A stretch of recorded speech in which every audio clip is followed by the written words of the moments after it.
Hi friends, எல்லாரும் எப்படி இருக்கீங்க? எல்லாருமே நல்லா இருப்பீங்கன்னு நம்புகிறேன்.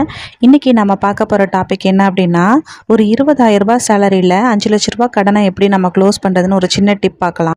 அதிகமான கடன் இருக்குது அப்படின்னா ஃபஸ்ட்டு உங்களோட செலவுகளெல்லாம் சுருக்கிக்கோங்க. முடிஞ்ச வரைக்கும் பட்ஜெட் போட்டு செலவு பண்ணுங்கள். உங்களுடைய செலவுகள் எல்லாத்தையுமே நோட் பென் வச்சு எழுதி வச்சுக்கோங்க.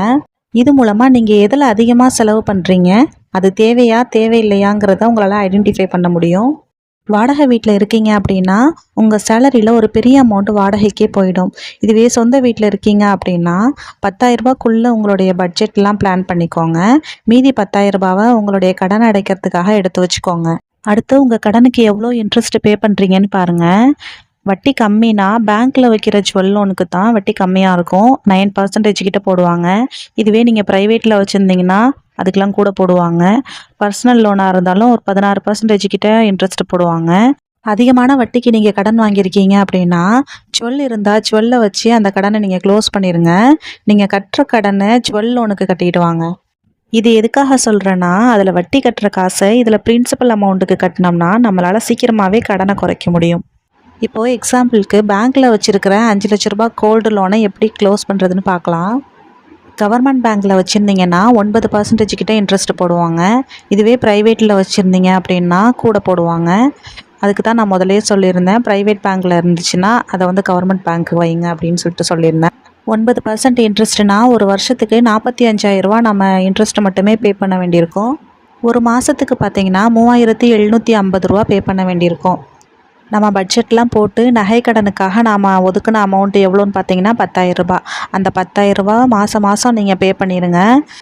முதல் மாதம் நீங்கள் 10,000 ரூபாய் கட்டும்போது உங்களுடைய பிரின்சிபல் அமௌண்ட்டு 5 லட்சத்துலேருந்து 4,90,000 குறையும். அதே ரெண்டாவது மாதம் நீங்கள் 10,000 ரூபாய் கட்டும்போது 4,80,000 குறையும். இப்படியே நீங்கள் 10,000 மாதம் கட்டும்போது உங்களுடைய பிரின்சிபல் அமௌண்ட்டு மைனஸ் ஆகிட்டே வரும். அப்போது உங்களுக்கு வட்டியும் இன்ட்ரெஸ்ட் குறைஞ்சிக்கிட்டே வரும். அப்போது நீங்கள் ஃபைனலாக ஒரு வருஷத்துக்கு பார்த்தீங்கன்னா 1,20,000 ரூபா நீங்கள் அந்த வருஷத்துக்கு கட்டியிருப்பீங்க.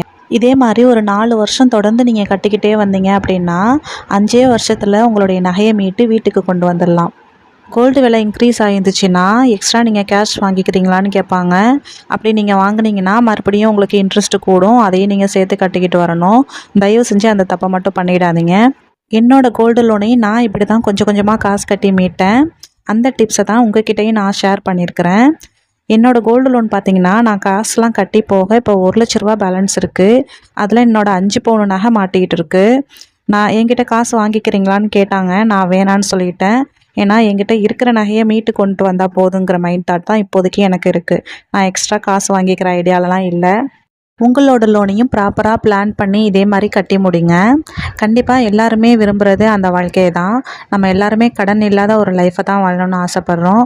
ஆனால் எல்லாருக்குமே அப்படி அமைகிறது கிடையாது.